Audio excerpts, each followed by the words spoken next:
Most people don't wake up wanting to change themselves. The urge develops slowly, through repetition, the same reactions, the same outcomes, the same quiet disappointments returning again and again. Over time, this repetition produces a conclusion.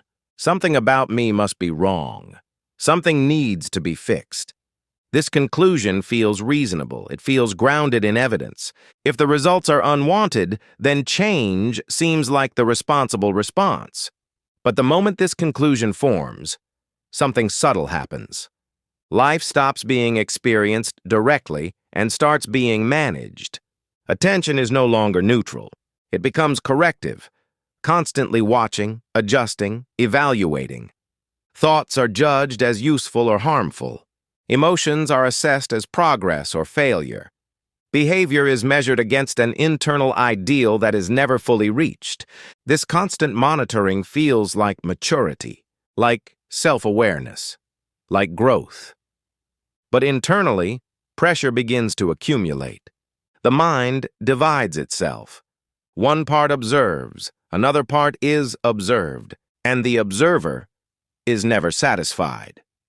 Effort enters quietly at first. Effort to improve, to stabilize, to become calmer, more disciplined, more aware. Effort feels virtuous. It feels like progress. But effort also introduces tension, the tension of having to maintain control. There is always something to watch, something to correct, something to prevent from happening again. And when effort fails to produce lasting results, the response is almost always the same: more effort. This escalation feels logical, but it strengthens the very loop it is trying to escape. The harder the system tries to correct itself, the more divided it becomes. And division always creates instability. This is why change feels exhausting. Not because it is difficult, but because it is internally contradictory. One part pushes, another part resists, and a third part watches the struggle unfold. Most people live inside this tension without questioning it. They assume it is normal. They assume this is simply what change feels like. But ancient systems noticed something important here. Not philosophically, but mechanically. They observed that struggle itself was part of the pattern, and that effort applied in the wrong direction did not dissolve patterns, it preserved them. When awareness begins to remain present, many people notice something unexpected. Instead of relief, there is discomfort. This discomfort is often misinterpreted as failure, as if awareness is making things worse, or as if something has gone wrong. But nothing has gone wrong. What feels uncomfortable is not awareness itself. It is the loss of automatic engagement. For most of life, mental patterns run in the background. They distract, occupy attention, and give the mind something familiar to return to. Even unpleasant patterns serve a function. They fill space. They provide movement. When awareness interrupts this flow, the distraction fades, and what remains is openness. Openness can feel empty at first, even exposed. The mind is not accustomed to this state. It prefers movement to stillness, certainty to ambiguity. So when awareness is present, the mind begins to search. It looks for a problem to solve, a story to continue, an identity to reinforce.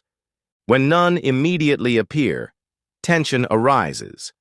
This tension is often labeled as boredom, restlessness, or anxiety, but these labels obscure what is actually happening. What is being experienced is the system adjusting to the absence of compulsion. The pattern no longer fills the space it once did, but the space itself has not yet stabilized.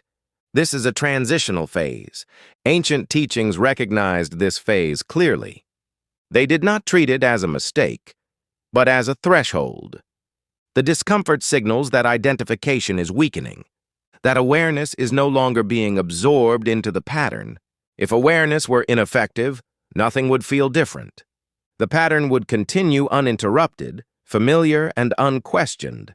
Discomfort means something has changed. This is also why the mind often attempts to reassert control here.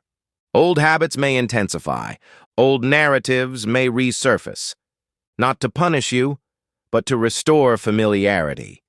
This can feel like regression, but it is not. It is the last effort of a system that no longer has full authority. If awareness remains present and without forcing, correcting, or resisting, the system gradually settles. The space that once felt exposed begins to feel stable, not because something new was added, but because something unnecessary was removed. This is where many people unknowingly turn back. They mistake discomfort for danger and return to effort.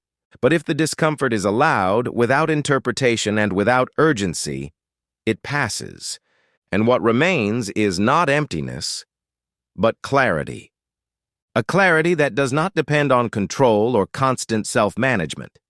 Just presence, discipline, promises structure, control, and consistency, the sense that something firm is finally in place.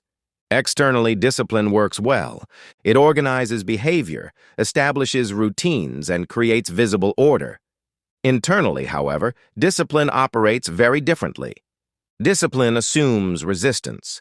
It assumes that something in you must be overridden, controlled, or kept in check, and whatever is overridden does not disappear.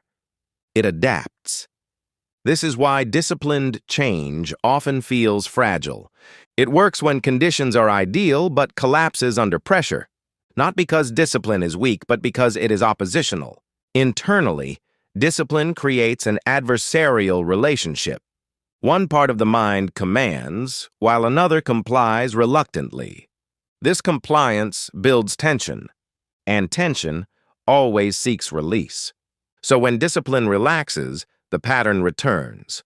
Often stronger than before, this cycle is usually interpreted as failure, as inconsistency, as a lack of willpower. But the issue was never strength. It was structure. The structure assumed that control leads to resolution, but control reinforces identity, the identity of the one who must manage, and the identity of what must be managed. Ancient teachings recognized this polarity clearly. They observed that force inevitably produces its opposite. Where force is applied, resistance follows. Where resistance follows, repetition is guaranteed. This is why motivation fades over time, why habits relapse, why insight feels powerful one day and irrelevant the next. Not because the insight was incorrect, but because it was turned into a command. Understanding was weaponized against the self. At this point, many people become discouraged. They conclude that change requires endless vigilance, or that something about them is fundamentally flawed. But this conclusion rests on a false assumption, that change must come from doing. There is another mechanism at work, one that does not rely on control, and it operates beneath effort entirely. Up to this point, effort and discipline have been treated as the primary tools for change. Both assume that improvement comes from control, from directing the mind toward a better outcome. But beneath behavior lies another mechanism, one that determines whether a pattern feels personal, justified, and necessary, or simply present. That mechanism is identification. When a thought arises and feels like me, it carries authority. It does not feel optional. The same is true of emotions. When an emotion is identified with, it feels justified, even unquestionable. Identification is what gives patterns their weight, not their content and not their intensity. This is why two people can experience the same thought and respond completely differently. The difference is not willpower. It is distance. Awareness introduces that distance naturally. It does not push the pattern away. It does not correct it. It allows it to be seen clearly. When awareness is present, the pattern does not disappear, but it relocates. It moves from the center of experience into the field of observation. This shift is subtle, which is why it is often dismissed. The mind expects change to feel dramatic, like relief, resolution, or improvement. But awareness produces a quieter transformation. The thought still appears. The emotion still arises. But there is now a gap. And in that gap, something fundamental changes. The pattern is no longer speaking as you. It is speaking to you. This is the beginning of genuine change. Not because the pattern has been corrected, but because it is no longer fused with identity. At first, this distance can feel unsettling. The mind is accustomed to immersion, to being inside the pattern. Distance can feel like loss, like detachment, like something essential has gone missing. But what has gone missing is not you. It is certainty. The certainty that the pattern was always right, always justified, always necessary. Without that certainty, the pattern weakens, not immediately and not dramatically, but structurally, because identification was its foundation. This is why awareness alone begins to change things, even when nothing seems to be happening. The system is reorganizing beneath the surface. The pattern may still visit, but it no longer owns the space it once did. This shift does not announce itself. It does not claim victory. It simply changes the conditions under which the mind operates. One of the most persistent fears around change is that it will not last, that without constant attention, old patterns will return and undo whatever progress was made. This fear makes sense. Most change people experience is maintained through effort. Effort requires energy, and energy fluctuates. So the mind assumes that without vigilance, everything collapses. But awareness does not operate on the same principle. Effort-based change depends on control, and control must be sustained. Awareness-based change alters structure, and structure does not require maintenance. Once identification weakens, it does not need to be repeatedly undone. It does not rebuild itself automatically. This is because identification is not a habit. It is a condition. When a pattern is identified with, it feels personal and compelling. When that identification dissolves, the pattern may still arise, but it no longer carries the same weight. It does not need to be managed. It does not need to be suppressed. It simply no longer governs behavior in the same way. This is why change through awareness feels subtle but durable. There is no sense of holding something in place. Nothing is being restrained. The pattern is free to appear. And because it is free, it loses urgency. What once demanded action now registers as information. What once felt inevitable now feels optional. This is also why this form of change feels anticlimactic. There is no victory moment, no clear point where the mind can say, "I did it." The absence of struggle leaves nothing to celebrate. And yet something fundamental has shifted. Life becomes less about managing yourself and more about responding naturally. Not perfectly, but honestly. The system no longer spends energy fighting itself, and energy that is no longer consumed by internal conflict becomes available for living. This does not mean patterns never return. It means they return differently.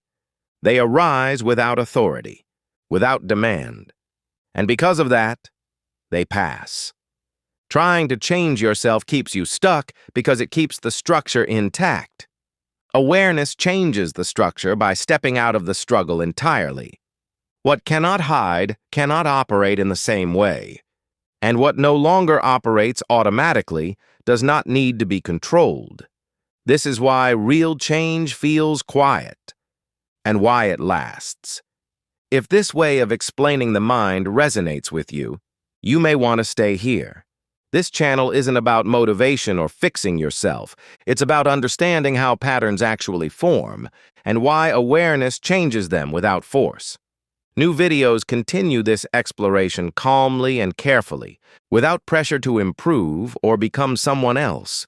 If that kind of clarity feels useful to you, you're welcome to subscribe. Take what resonates. Leave the rest.